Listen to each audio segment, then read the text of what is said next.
et bienvenue sur ma chaîne La Frontalière Luxembourg. Aujourd'hui, le sujet est le suivant. Pourquoi 80% des gens n'arrivent pas à trouver un job au Luxembourg et pourquoi ce n'est pas de la faute du pays? Alors, avant de parler de ce sujet-là, n'hésitez pas à vous abonner, liker, partager et commenter. Je suis aussi sur toutes les plateformes de podcast, donc tout ce qui est Spotify, Deezer, Apple Podcast. N'hésitez pas vraiment à partager clairement et à vous abonner pour me donner de la force. C'est très important. Il faut savoir aussi que j'invite vraiment tout le monde aussi à mon podcast. Donc, si tu as quelque chose à raconter sur Luxembourg, que tu sois salarié ou même entrepreneur, parce qu'aujourd'hui, je parle beaucoup de recrutement et comment travailler au Luxembourg, mais je parle aussi de d'autres sujets avec d'autres intervenants. Donc, n'hésitez pas, que vous soyez salarié, que vous soyez entrepreneur, que vous ayez quelque chose à raconter sur le Luxembourg. En tout cas, c'est avec grand plaisir et vous pouvez me contacter directement sur les réseaux sociaux. Je réponds vraiment à tout le monde. Alors oui, je mets du temps pour répondre parce que j'ai quand même pas mal de messages, mais je réponds. Alors, on va tout de suite rentrer dans le vif du sujet. Il faut savoir que si tu envoies des CV au Luxembourg depuis des mois et que personne ne te répond, en fait, c'est très clair parce que beaucoup de gens me disent « Oui, mais j'envoie plein de CV et il n'y a personne qui me répond. » En fait, le problème, ce n'est pas le Luxembourg, mais c'est ta stratégie. Alors, il faut savoir que le Luxembourg, ça recrute. Alors oui, il y a des domaines un peu plus bouchés que d'autres, donc ça sera plus compliqué, mais ça marche quand même. Et il faut savoir que les salaires sont plutôt élevés comparé à la France. C'est facile de faire plus facile que la France, j'ai envie de dire. En fait, c'est bizarre parce que c'est facile de faire plus facile que c'est facile de faire plus élevé que la France en termes de salaire, mais par contre en termes d'impôts, c'est difficile de faire plus élevé que la France. On est quand même mal lotis. Enfin bon, bref. Et les entreprises, forcément, au Luxembourg, manquent de profils. Oui, parce qu'on est un petit pays, il ne faut pas l'oublier, je le répète tout le temps et je ne cesserai de le répéter, mais on est un petit pays de 600 000 habitants et il y a pas mal d'entreprises au Luxembourg et on a besoin de main-d'œuvre.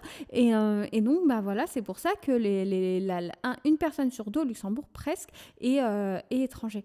Donc voilà, donc on a besoin de vous, on a besoin de frontaliers, on a besoin d'étrangers. Ça, voilà, c'est comme ça et pour l'instant, ça risque pas de changer. Maintenant, pourquoi les 8 candidats sur 10 échouent? Parce que vraiment, la majorité des gens qui me contactent, c'est je postule, mais il n'y a rien. Vous postulez mal, vous ne comprenez pas le marché et vous n'avez aussi aucun réseau. Oui, parce que autant en France, c'est beau. En plus, en France, c'est quand même pas mal de réseaux aussi, Afterwork et tout. Et malgré tout, la France, c'est énorme. On est 68 millions. 30 millions d'actifs, je crois. Donc, voilà, 30 millions d'actifs. Vous vous rendez compte comment on peut réseauter avec 30 millions d'actifs? C'est trop large. Alors que là, Luxembourg, c'est tout petit. Et il faut réseauter plus. Parce que déjà qu'en France, on réseaute alors que c'est énorme. Imaginez au Luxembourg où c'est tout petit. C'est pire, en fait. Donc, moi, je ne le répéterai pas jamais assez. Le réseautage, les amis, vous le sous-estimez. Donc, reste bien jusqu'à la fin de la vidéo parce que je te donne vraiment tous les petits tips de réseautage au Luxembourg et où aller, à qui parler, quoi dire, etc. Surtout, en fait, ce qui te disqualifie directement. Alors, la raison numéro 1, c'est que vous postulez comme en France. Le Luxembourg n'est pas la France, les amis. C'est pas pareil. Il y a beaucoup de points communs, c'est vrai. Mais c'est un pays qui est différent. Donc, tu envoies des CV en masse. Tu fais le même CV pour tout le monde. D'ailleurs, j'ai fait une vidéo sur le CV précisément et les erreurs que vous faites. Donc, n'hésitez pas à commenter directement. Et n'hésitez pas à regarder la vidéo. Sur ça, sur les erreurs du CV. Vous adaptez pas par rapport au marché luxembourgeois. Donc ça va pas. Alors, pourquoi ça marche pas? Le Luxembourg, je le répète, c'est un petit marché, c'est très petit, donc c'est très concurrentiel. Et les recruteurs, forcément, sont saturés. Donc, en fait, le résultat, c'est que votre CV n'est pas refusé, mais en fait, il est tout simplement ignoré. C'est pour ça que vous n'avez pas de réponse. Déjà, en France, il est ignoré. Alors, imagine au Luxembourg. Donc, voilà. En gros, vous ne devez pas vous devez pas primer sur la quantité, parce que j'entends plein de gens dire « Oui, non, mais moi j'ai envoyé 40 000 CV. » Non, limitez-vous à 5 candidatures max par semaine, mais des très bonnes candidatures. Alors, ça veut dire quoi, des très bonnes candidature. Il faut que le CV soit adapté à chaque offre. Je ne le répéterai jamais. En fait, je le répète tout le temps, mais j'ai l'impression que c'est la première fois que vous écoutez, puisque vous regardez pas toutes mes vidéos et vous vous abonnez pas. Donc ça va pas non plus. Franchement, je donne de la valeur gratuite. Donc abonnez-vous en fait. Donc les mots-clés, il faut mettre les mots-clés exacts de l'annonce. De toute façon, là, je ne vais pas répéter 40 milliards de fois. J'ai fait une vidéo spécifique sur le CV, donc n'hésitez pas à regarder cette vidéo où vous en saurez plus. Là, je dis les grandes lignes qui sont importantes aussi, très importantes. Donc vraiment, restez sur cette vidéo, mais regardez aussi l'autre vidéo. Ces deux vidéos, en fait, sont plutôt complémentaires. Il faut que vous ayez un positionnement très clair. La raison numéro 2, c'est que vous ne comprenez pas ce que le Luxembourg veut, en fait. Et en fait, le Luxembourg, qu'est-ce qu'il veut ? C'est des personnes qui sont autonomes. Alors, mettez en avant l'autonomie, la polyvalence. Et ils cherchent aussi des profils plutôt expérimentés. Alors oui, vous allez trouver du travail même en tant que junior. Mais voilà, moi, avant de venir au Luxembourg, j'ai travaillé presque 1 an en France. Et sans compter mon alternance. Donc, si tu comptes mon alternance, c'est 2 ans. Donc voilà, n'hésitez pas aussi à commencer en France. Si vous ne trouvez pas au Luxembourg, ne vous acharnez pas. Mais oui, ils cherchent des gens immédiatement opérationnels et déjà compétents. Donc voilà, mais vous pouvez trouver un junior. Il y en a, ils commencent un stage en fait ou un VIE. Ça, c'est très bien un VIE pour commencer. Alors oui, l'inconvénient des VIE, c'est que vous devez habiter au Luxembourg. Alors ça peut être un inconvénient comme un avantage, puisque il y a des gens, ils veulent de toute façon habiter au Luxembourg, donc ça ne change rien pour eux, mais pour d'autres, ils se disent mais c'est cher le Luxembourg et tout l'immobilier, donc ils veulent être frontaliers. Sauf que quand tu es VIE, tu ne peux pas être frontalier. Mais c'est pas grave, tu n'es pas là pour économiser de l'argent, tu es là juste pour avoir ton expérience. Une fois que tu as ton expérience, après, si tu veux, tu peux être frontalier, il n'y a pas de problème. Donc oui, n'hésitez pas à commencer en VIE. Les gens, ils pensent VIE direct Dubaï, New York, etc. Mais oui, c'est très bien. Faites Londres et tout, etc. Franchement, trop bien si vous pouvez, etc. Mais si vous pouvez pas, essayez de trouver au Luxembourg, quoi. Voilà. Ça vous fait une première expérience et au moins ça me permet de savoir si vous aimez ou pas. Si vous aimez pas, comme ça vous dites bon bah non, j'y reste pas. Et ça sera pas gâché parce que c'est un profil international que vous aurez. C'est le Luxembourg, c'est très international. On parle beaucoup français, mais il y a beaucoup d'anglais aussi. Donc c'est vraiment, ça va vous apporter déjà vos compétences. Ça reste quand même 2 ans d'expérience. Un VIE en général, je crois c'est 2 ans. Voilà, c'est pas des compétences perdues et ça reste le Luxembourg. Donc vous pourrez le vendre très facilement ailleurs en France si vous voulez pas rester au Luxembourg. Donc voilà. Donc en fait, il faut que vous répondez à la question est-ce que je suis utile dès le premier mois ? Oui. Même si tu es débutant, tu es autonome, polyvalente, il faut que tu mettes ça en avant, ok ? Et est-ce que le CV le montre clairement ? Il faut que ça soit oui. Donc tes réponses doivent être oui à ces 2 questions. Point. Et la raison numéro 3, CV LinkedIn sabote ta candidature. Alors ouais, le CV, on va parler du CV et ensuite on va parler de LinkedIn. Le CV beaucoup trop long en général. Moi je vois beaucoup de CV trop longs. Sachez que les recruteurs ne regardent pas les CV trop longs. Les descriptions trop vagues, il n'y a pas de chiffres. Et enfin pour parler de LinkedIn, c'est que c'est vide ou c'est pas cohérent avec ce que vous avez mis dans votre CV. Ouais, donc oui, les recruteurs regardent beaucoup LinkedIn. Et d'ailleurs, avant même que les recruteurs regardent LinkedIn, il faut que vous soyez sur LinkedIn. Vous n'avez pas le choix. C'est un petit pays, je le rappelle, et il faut absolument réseauter. Et vous pouvez commencer par LinkedIn. Donc n'hésitez pas à vous connecter avec des gens qui ont le même profil que vous. Et soyez pas brut. Allez pas les voir et leur dire « Ouais, est-ce qu'il y a du travail ?» Non. Parlez-leur. Oui, alors, tu travailles depuis quand dans cette boîte, nanani, etc. Tu fais quoi? Quelle activité? Oh, c'est hyper intéressant, etc. Et ensuite, vous dites, écoutez, moi, je suis en pleine recherche. Voilà, si vous trouvez, si votre entreprise recrute, voilà, moi, je suis là, quoi. Je suis disponible. Mais voilà, vraiment, LinkedIn, c'est très, très important et il faut que ça soit cohérent par rapport à votre CV. N'oubliez pas, vaut mieux la qualité que la quantité. Donc les CV, pas besoin de 40 000 CV par semaine. Okay. Au Luxembourg, voilà, LinkedIn est incontournable et les recruteurs vérifient presque toujours votre LinkedIn. Donc, il faut savoir qu'un LinkedIn faible tue votre CV fort. Donc les 2, ils doivent être au taquet. Ok les amis, encore une fois, le CV, je dis, les gens en général c'est trop long, donc 1 page maximum ça suffit. Et encore une fois, tout ce qui est CV, allez voir la vidéo sur les CV. Ok ? LinkedIn en anglais ou en français, ça dépend votre CV comment il est. Il faut que ce soit cohérent. Si vous mettez telle tâche dans votre CV, il faut qu'on le retrouve dans votre LinkedIn, ok? En fait, il faut que le discours soit le même partout. La raison numéro 4, c'est que vous sous-estimez la concurrence. Et ouais, le Luxembourg, c'est pas la France en fait. Quand tu postules face à des personnes qui habitent à l'étranger, qui sont étrangers, peu importe, des gens de l'Inde, des gens d'Albanie, des gens d'Italie, des Portugais, bref. Tu postules face à des étrangers. Oublie pas que le Luxembourg, c'est une personne sur 2 qui est étranger.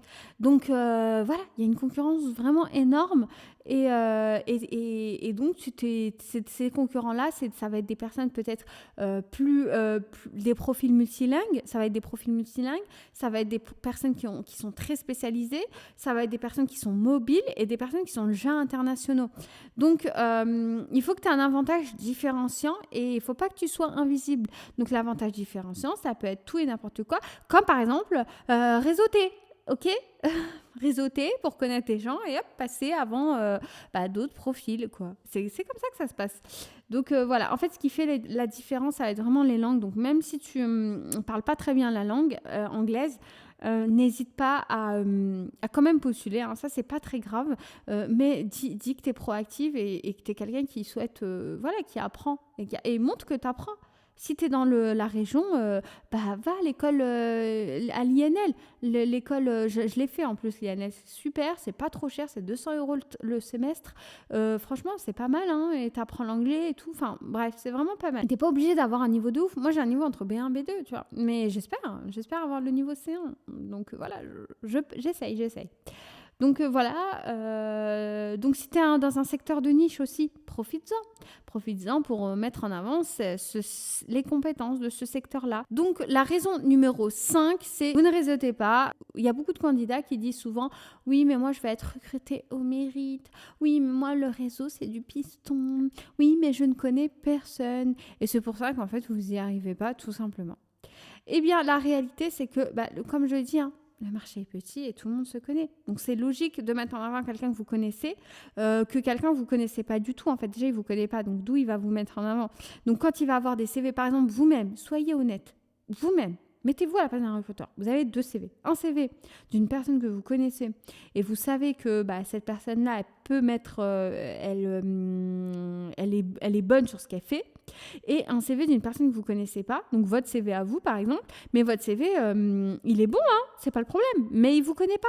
Donc en fait, il y a la peur de « Ah oui, mais je ne connais pas, je ne sais pas si ce sera moi ». Elle, au moins, c'est la sécurité, je la connais. Donc vous voyez, c'est plus une question de sécurité. Donc vous-même, à leur place, vous ferez la même chose. En fait, instinctivement, on va toujours aller vers la sécurité. Donc voilà. La sécurité, les amis, la sécurité. Sans réseau, tu ne joues pas à armes égales. Voilà, tout simplement, c'est dit. Donc, maintenant, je vais vous dire les vrais tips. Du réseautage au Luxembourg. Restez jusqu'à la fin parce que je vais vous donner vraiment les tips de réseautage et ça, c'est très important. Donc, il faut que tu ailles, le tips numéro 1, il faut que tu ailles là où les gens travaillent vraiment. Donc, ça veut dire pas de networking bullshit, hein. Vraiment, les after-work professionnels, les meet-up métiers. Ah, les meet-up métiers, c'est pas mal parce que du coup, tu vas à ton métier en fait. Tu perds pas de temps. Tu vois. Donc, ça, c'est idéal en fait. Et les conférences sectorielles, par exemple. Donc, tu as des conférences finance, par exemple. Conférences juridiques. Donc ça, c'est vraiment pas mal. Et soyez pas timide, en fait. Vraiment, soyez pas timide. Parce que si vous allez à ces meet-up et vous êtes dans votre coin, ça ne sert strictement à rien, en fait. Les gens, ils vont pas forcément venir vers vous. C'est à vous d'aller vers eux. Le tip numéro 2, tu ne dis jamais « je cherche un job », ok? T'es pas à l'ADEME. Hein. L'ADEME, c'est pas l'emploi français. T'es pas dans le salon Movie Job ou salon je sais pas quoi, là, salon boîte d'intérim. Non.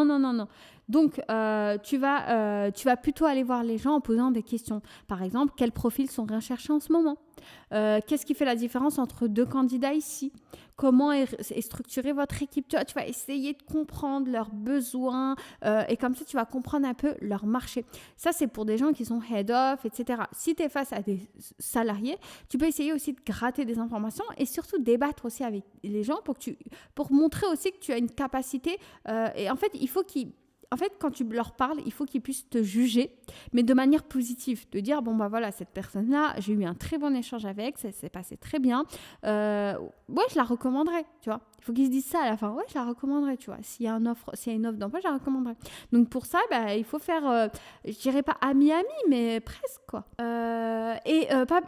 Le tips numéro 3, peu de discussions, mais des bonnes discussions. Va pas raconter ta vie, en fait. Va pas raconter ta vie pendant 10 minutes ou quoi. Il faut que tu fasses 15 minutes maximum de discussion, avec 2-3 discussions par événement. Donc, tu fais 15 minutes par-ci, 15 minutes par-là, etc. Et tu écoutes beaucoup avant de parler. Donc, n'hésite pas à poser des questions pour que la personne, elle parle et que tu comprennes, en fait, le marché. Donc voilà, une bonne discussion vaut 100 CV envoyés en ligne. Vraiment, je vous assure. Parce que je vous ai dit, à la fin, il faut qu'elle vous retienne. Et si vous vous dites, ouais, je vais parler, elle ne va pas vous retenir, en fait. À l'inverse, si vous la laissez parler et que vous essayez de comprendre et que vous échangez ensuite, parce qu'une fois que vous la laissez parler, au début, vous écoutez son besoin, enfin les besoins, le marché, etc. Vous échangez, vous débattez et ensuite, à la fin, on va se dire, oh bah oui, j'ai eu une bonne discussion, etc. Et c'est comme ça qu'elle va vous retenir. Voilà. Tips numéro 4. LinkedIn plus physique. Ça, c'est le combo obligatoire. Parce qu'en fait, ce qui va marcher, ceux qui réussissent, c'est ceux qui sont vus aux événements, puis revus sur le LinkedIn, et puis reconnus. La visibilité répétée, c'est la mémorisation. Donc les gens en général, parce qu'ils ne sortent pas, ils vont directement sur LinkedIn, alors que si vous sortez et ensuite vous allez sur LinkedIn, vous allez dire, ah mais oui, je la connais et tout, etc. La visibilité répétée, parce que oui, c'est pas en une fois que c'est bon, elle va vous trouver du boulot, la personne. Non, si elle veut vous recommander, c'est de la visibilité répétée, tout simplement. Tips numéro 5, toujours faire un follow-up.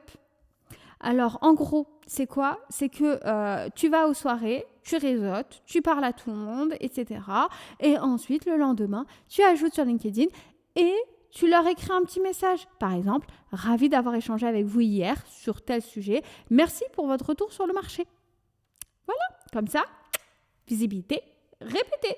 Pas de CV, pas de demande. N'allez pas les voir, t'as pas un travail pour moi, genre à quémander. Non. Tips 6, la bonne fréquence. Pas besoin d'y aller tous les soirs. Hein.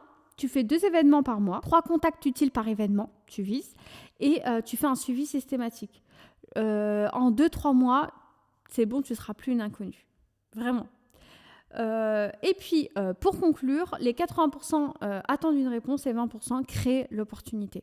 Vraiment, moi c'est ce que je vois. Hein. La vérité, la majorité des gens, 80%, ils vont être là en mode j'attends et le reste, ils vont vraiment être proactifs. En fait, le Luxembourg, c'est pas inaccessible, c'est pas fermé, c'est pas injuste, c'est juste que c'est exigeant et très sélectif parce que vous n'êtes pas tout seul, les amis, vous n'êtes pas tout seul. Donc, et c'est très pragmatique. En plus, moi je suis comme ça, je suis très pragmatique. Hein. Moi, il y a des fois, vraiment, je suis pragmatique, quoi. Je me dis, bah voilà, non mais ça marche pas parce que... en fait, je fais en fonction des data.